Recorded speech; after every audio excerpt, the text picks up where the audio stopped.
लेकिन उस पपीते की पेड़ के ऊपर सो रही थी एक डरावनी चुड़ैल। पेड़ से पपीते गिरने की आवाज से उसकी नींद टूट जाती है। बात क्या है, इतनी जोर से ये कैसी आवाज हुई? क्या कोई पपीते तोड़ रहा है? जरा देखो तो।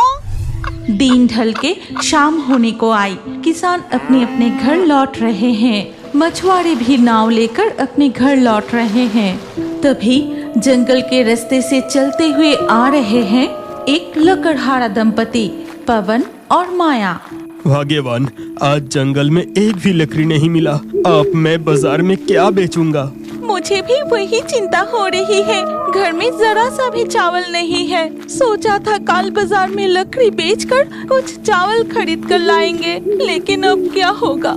ये सब सोचते हुए वो चलते रहते हैं। ठीक तभी उनकी नाक में मीठे पक्के पपीते की खुशबू आती है। वो खुशबू मिलते ही माया रुक जाती है और कहती है, ए जी, कुछ पके हुए मीठे फलों की खुशबू आ रही है ना?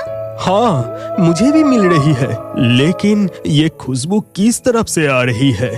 इसके बाद पवन और माया उस पपीते की खुशबू का पीछा करते हुए आगे बढ़ते हैं और थोड़ी दूर जाते ही उन्हें एक बहुत बड़ा पपीते का बगीचा दिखाई देता है और हर एक पेड़ पर बड़े बड़े साइज का पक्के पपीते लटक रहे हैं। अरे देखो भाग्यवान, वहाँ कितने सारे पपीते हैं। वो पपीते पूरी तरह पक चुके हैं। देखकर लग रहा है बहुत मीठे होंगे। चलो आज हम कुछ पपीते तोड़कर ले जाते हैं। हाँ, जंगल के इस पेड़ों से पपीते तोड़कर ले चलते हैं और तुम इन्हें बाजार में बेच देना। पवन सामने पड़ा एक पेड़ की डाल उठाकर पपीते तोड़ने लगता है, लेकिन उस पपीते की पेड़ के ऊपर सो रही थी एक डरावनी चुड़ैल। पेड़ से पपीते गिरने की आवाज से उसकी नींद टूट जाती है। बात क्या है, इतनी जोर से ये कैसी आवाज हुई? क्या कोई पपीते तोड़ रहा है? जरा देखो तो। चुड़ैल झांक कर देखती है कि दो लोग उसकी पेड़ से पपीते तोड़ रहे हैं। ये देखकर चुड़ैल झट से उनके सामने कूद पड़ती है। अरे बाप रे, ये तो चुड़ैल है। तुम लोगों की इतनी हिम्मत, मेरे बगीचे से पपीते चुराने आए हो? अब तुम लोगों को मैं माफ कीजिए, हम चोरी करने नहीं आए थे। हमें नहीं पता था कि ये पपीते की बगीचा आपका है। पपीते की खुशबू से हम यहाँ आ गए थे। सोचा था कुछ पक्के पपीते तोड़कर बाजार में बेचकर खाने को कुछ चावल खरीद कर ले आएंगे। हम बहुत गरीब हैं। इसके बाद माया अपनी गरीबी चुड़ैल को खोलकर बताती है। सब कुछ सुनकर चुड़ैल को उन पर बहुत दया आती है। मैं समझ गई कि तुम लोग बहुत ईमानदार और मेहनती हो, लेकिन ये पपीते किसी आम इंसान के खाने के पपीते नहीं हैं। ये पपीते जंगल के भूत प्रेत चुड़ैल खाते हैं। मैं तुम्हें ये पपीते नहीं दे सकती, लेकिन हाँ, मैं तुम्हें कुछ जादुई पपीते की बीज देती हूँ। इन्हें अपने घर के पास बो देना, फिर देखना क्या होता है। वो दोनों चुड़ैल के हाथ से पपीते के बीज लेकर घर लौट आते हैं और उन्हें अपने घर के आंगन में बो देते हैं। उस रात वो सिर्फ पानी पीकर ही सो जाते हैं। फिर धीरे धीरे सुबह हो जाती है और सुबह नींद से जागते ही माया बाहर निकलकर देखती है। ए जी, सुनते हो? जल्दी बाहर आके देखो तो जरा। माया की आवाज सुनकर पवन जल्दी से बाहर आता है और देखते हैं रातों रात पपीते के पेड़ बड़े होकर उनमें बड़े बड़े पपीते लटक रहे हैं और पपीते की खुशबू से चारों ओर महक रहा है। तुम देर मत करो, जल्दी से कुछ पपीते तोड़कर बाजार में बेच कर आओ। पवन जल्दी से बहुत सारे पपीते तोड़कर टोकरी में भरकर बाजार में बेचने जाता है। पपीते ले जाओ, पपीते, मीठे पक्के पपीते, अरे जल्दी ले जाओ। एक बार जो खाएगा वो बार बार खरीदेगा। पक्के पपीते ले जाओ। पलाश की टोकरी में रखे पपीते की खुशबू से पूरा बाजार महक उठता है और उसके टोकरी में ऐसे पक्के पपीते देखकर सब उसके पास आने लगते हैं।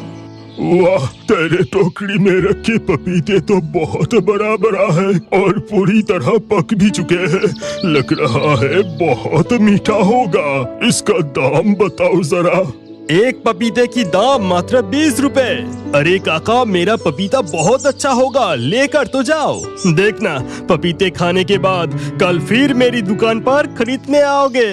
इस तरह एक एक करके पवन के सारे पपीते बिक जाते हैं। फिर वो चाल, दाल, अनाज खरीद कर घर लौट आता है।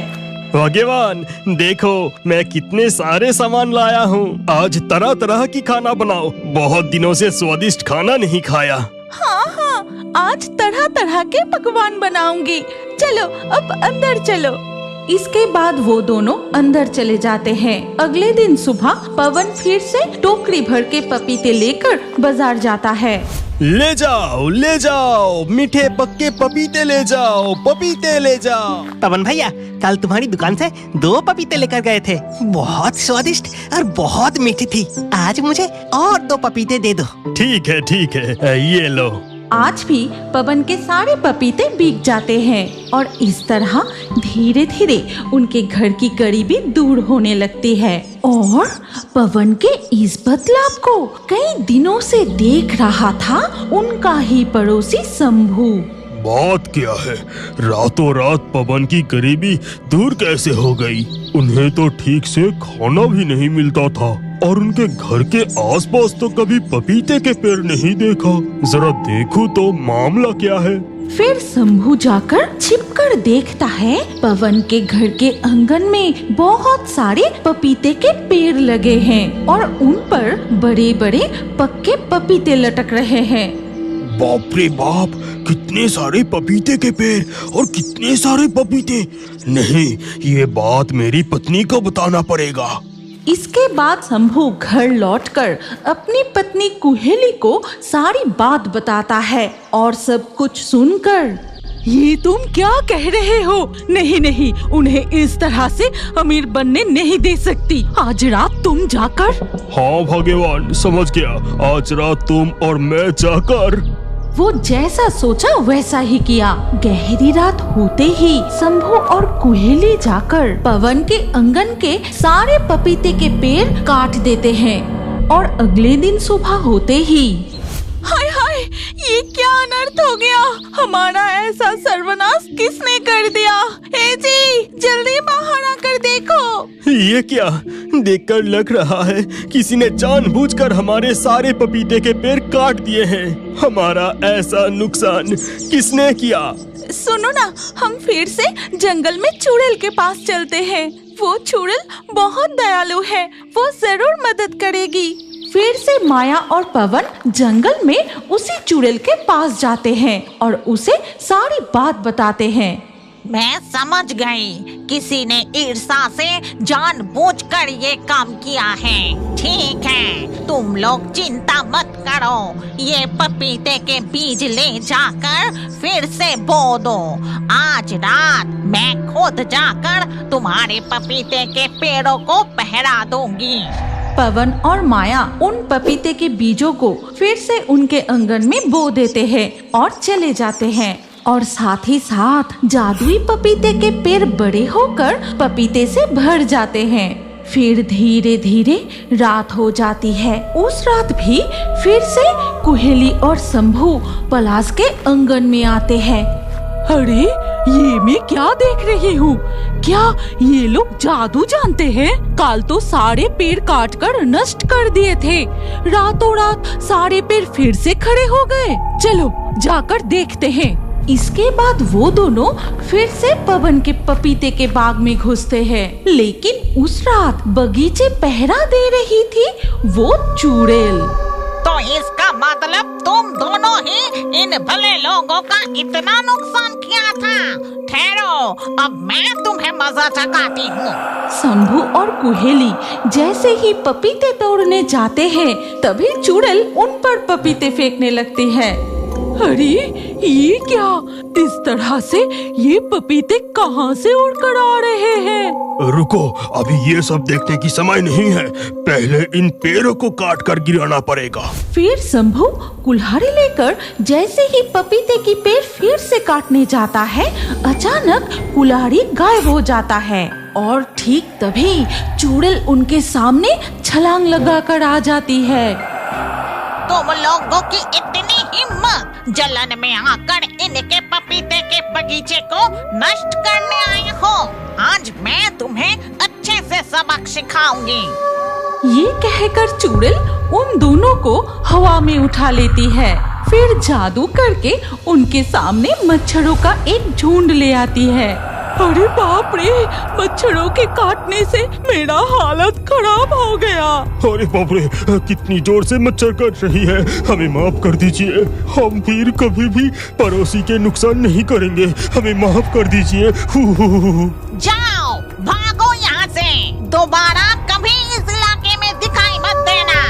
ये कहकर चुड़ैल उन्हें नीचे उतर देती है और वो दोनों मच्छरों का डंक खाते हुए वहाँ से भाग जाते हैं। उनकी चीख सुनकर पवन और माया कमरे से बाहर आते हैं।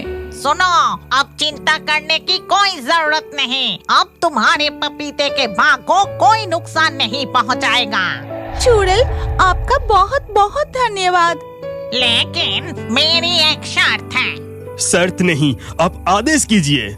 हमारे जंगल में पपीते कम पड़ रहे हैं। पास वाले जंगल से बहुत पपीतों की मांग आ रही है। आज से तुम्हारे बगीचे में जितने पपीते उगेंगे उसका आधा हिस्सा बाजार में बेचना और आधा हिस्सा हमारे भूतों के जंगल में बेचना। इसके बाद से वो कुछ पपीते दिन में बाजार में बेचते हैं और कुछ पपीते रात में भूतों के जंगल में ले जाते हैं। वहाँ बहुत सारे देसी विदेशी भूत पपीते खरीदने आते हैं। इसी तरह धीरे धीरे पवन और माया की गरीबी दूर हो जाती है। क्या आप जानते हैं कि आपका नाम भी हमारे कार्टून वीडियो में आ सकता है? और आज के लाकी ड्रॉ में चुने गए नाम हैं इमरान, रिया, नेहा, अनुष्का, सिमरन, प्रिंस, गुलशन, अरुष, ब्यूटी, रंजन, लक्ष्मी, शिवम, शेखर, निशांत, अलीशा। आपका नाम और अच्छे कमेंट हमारे अगले वीडियो में देखने के लिए अभी हमारे fairy Toons horror story channel को सब्सक्राइब कीजिए, फिर आपका नाम कमेंट में लिखिए और स्क्रीन के ऊपर जो अगला वीडियो दिख रहा है उस पर क्लिक करके उसमें भी अपना नाम लिख दीजिए। आपका नाम हमारे कार्टून वीडियो में जरूर दिखाया जाएगा।